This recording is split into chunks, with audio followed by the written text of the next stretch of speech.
Alberto Acosta, presidente en su momento de la Asamblea Constitucional del Ecuador, cuyo producto, Alberto, realmente ha sido un ejemplo para la jurisprudencia y la defensa, el reconocimiento de derechos a nivel internacional. Sin embargo, y este encuentro en el que nos encontramos así parece indicarlo, esa letra constitucional a la realidad que vive hoy Ecuador hay una distancia importante. Así es, señor. Una cosa es lo que está en la Constitución, que fue la síntesis de las luchas populares.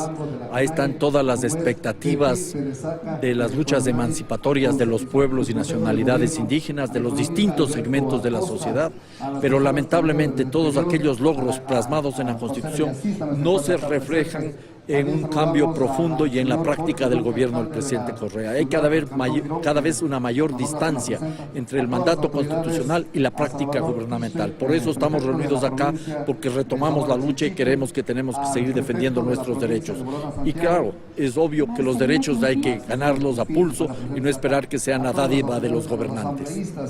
Se ha dicho que la Constitución y el proceso de año y medio, 2 años, que derivó en esa Constitución ejemplar, quitó el discurso a las organizaciones populares, dejó sin discurso a las organizaciones populares porque ahora todo está en esos artículos constitucionales. ¿Cuál es su lectura? Bueno, yo diría que esa es una lectura equivocada, porque lo que debió haber hecho la organización popular, la organización social, es apropiarse de su propia Constitución y salir en defensa de su Constitución. Yo creo que la Constitución hay que verla no simplemente como un documento jurídico importantísimo, más importante de un país, pero es ante todo un proyecto de vida en común que requiere vida, que requiere raíces, que tiene que hacerse carne en la vida de una sociedad. Y eso se logra si la gente, si la ciudadanía, todos los habitantes del país se apropian de los mandatos constituyentes, y eso es lo que también ha faltado. No solo reclamaría yo la posición del gobierno, que está traicionando estos principios constitucionales, sino a ratos la apatía de amplios segmentos de la sociedad que no entendieron lo que es la Constitución. La Constitución es una caja de herramientas donde están nuestros derechos, donde están nuestras obligaciones, donde están las instituciones, los marcos regulatorios para construir una sociedad equitativa, una sociedad sustentable, una sociedad democrática, un proceso que exige siempre más democracia, nunca menos. ¿Se está a tiempo? Siempre se está a tiempo, la lucha nunca es tarde. Podemos haber perdido valioso tiempo, pero eso no quiere decir que no tenemos la oportunidad de seguir construyendo una patria diferente y de seguir pensando en esa patria grande, en la vía yala de los pueblos indígenas. ¿Qué ha pasado, Alberto? Lo sabemos conocedor de la realidad latinoamericana, del contexto latinoamericano.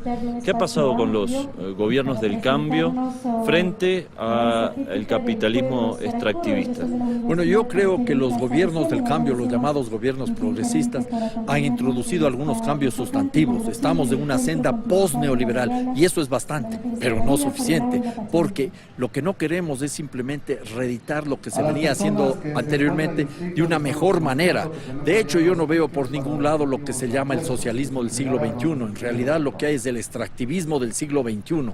Hemos visto cómo los gobiernos de Venezuela, de Ecuador, de Bolivia, han logrado una mayor participación en la renta minera y petrolera, tienen una mayor presencia del Estado en el control de estos recursos, se redistribuye de mejor manera los ingresos provenientes de la tierra mismo, de la minería y del petróleo. Todo eso está muy bien, pero no se ha cambiado para nada la forma de inserción sumisa en el mercado internacional, se sigue manteniendo la misma modalidad de acumulación y lo que es más grave, seguimos atados a lógicas de producción, de organización de la sociedad antropocéntricas, negando que los seres humanos formamos parte de la naturaleza. Esos son los grandes retos, las grandes contradicciones. Reconozco los avances, pero destaco también todas aquellas traiciones, contradicciones que están afectando el proceso en el largo plazo. La reivindicación de los recursos naturales, el ambientalismo político, hasta hace algunos años era cuestión de pocos y de pocas. Sin embargo, en esta etapa post-extractivista, como usted la define, aparece en primera línea de los posicionamientos políticos, de las necesidades civilizatorias. Bueno, yo aquí haría una salvedad. Efectivamente, en la opinión pública o en la opinión publicada del mundo, el tema ambiental es reciente, pero para los pueblos y nacionalidades indígenas de de nuestros territorios, de nuestros países, son temas presentes desde siempre. Nunca estuvieron de espaldas a la Pachamama. Siempre entendieron que el ser humano forma parte de la naturaleza y que no tiene que dominar la naturaleza, sino convivir de una manera armónica con la naturaleza. Y eso es positivo, porque por un lado ha crecido la conciencia en otros segmentos de la sociedad en América y en el mundo en general, pero estamos sintonizándonos con los pueblos de la Abya Yala, con los pueblos originarios, y por eso estamos proponiendo aspectos de cambio profundo como es el buen vivir o el Suma Causay en Quichua, Suma Camaña en Aymara o Ñandareco en Guaraní. Son propuestas que implican no solo una alternativa de desarrollo, no son alternativas de desarrollo, sino alternativas al desarrollo, otra forma de organizar la vida. El socialismo del siglo XXI mencionó. Cuando se hablaba de socialismo, hasta la década del 90 se hablaba del sujeto social, el trabajador industrial. Hay la irrupción del campesinado y las mujeres y hombres indígenas como sujeto social de ese socialismo por construir. Bueno, yo creo que de hecho hay varios sujetos sociales. Ya no hay el sujeto social de vanguardia, el que tenía la verdad y sabía lo que hay que hacer. Estamos viendo que las contradicciones del capitalismo son múltiples. No solo tenemos que ver la explotación de la mano de obra, el enfrentamiento de capital con el trabajo, de los capitalistas con los proletarios. Hay otros fraccionamientos dentro de la misma matriz de acumulación y de explotación que es el capitalismo. La inequidad de género, el patriarcado, el machismo, también estamos enfrentando esto. Tenemos que enfrentar el tema del racismo, las profundas contradicciones étnicas que se procesan de una manera perversa, en una forma de explotación de los grupos marginados indígenas o de los grupos afros. En ese sentido yo creo que es importante incorporar todas esas contradicciones, todos estos enfrentamientos para construir una sociedad de equidades para todos. Apenas he mencionado 3 de esas contradicciones, hay muchas más que tendríamos que anotar. Por último, Acosta, dentro del extractivismo es en general la minería como principal punta de lanza, y aquí estamos justamente en una zona riquísima en agua que se amenaza justamente por las empresas extractivistas en el encuentro en defensa del agua y la Pachamama. ¿Qué lugar le das a este encuentro? Bueno, este encuentro tiene como finalidad volvernos a concentrar para continuar la lucha.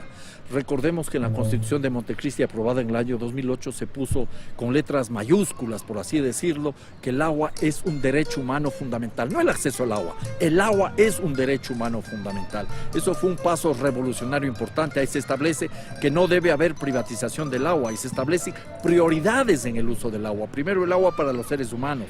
Segundo, el agua para la soberanía alimentaria. Tercero, el agua para garantizar los ciclos ecológicos del agua. Y cuarto, el agua para actividades productivas. Y ahí creo que se requiere una nueva priorización y un establecimiento de normas precisas para que la utilización del agua no pueda ser motivo de negocio o de destrucción de la vida. Peor aún esto último. Desde esa perspectiva lo que estamos haciendo ahora es retomando la lucha que de alguna forma se quedó paralizada cuando el gobierno no dio paso a la continuidad del debate de la ley de agua, porque esa es una de las tareas pendientes todavía. No solo se trata de no privatizar el agua, sino que hay que desprivatizar el agua. Ese es uno de los puntos de mayor conflicto. Ahora sí, y brevemente, no por favor. Los luchadores que habían sido amnistiados por la Asamblea en su momento, aquí en el cantón de Nabón, justamente hay 7 evadidos actualmente, al no habérsele cumplido con esa amnistía que la Asamblea Constitucional como organismo máximo les confiriera. ¿Cuál es el camino de Bueno, salida? yo creo que aquí habría que hacer una diferenciación. Sí se les cumplió con la amnistía, yo creo que a todas las personas que recibieron este beneficio de la Asamblea Constituyente desde marzo del año 2008. Lo que sucede es que el gobierno del presidente Correa, que alentó esas amnistías, ahora está recurriendo a las prácticas represivas de los gobiernos de la época neoliberal, los gobiernos oligárquicos, porque está persiguiendo, está criminalizando a los luchadores populares, acusándolos de terroristas y saboteadores. Es algo nuevo, es algo inédito, es algo que contradice los principios básicos de la Revolución Ciudadana y los principios establecidos en la Constitución. Por eso estamos aquí movilizados, porque estamos luchando por la vida y hay que defender en primer lugar la vida de esos compañeros que está siendo amenazada por la intolerancia, la prepotencia y la represión del gobierno del presidente Correa.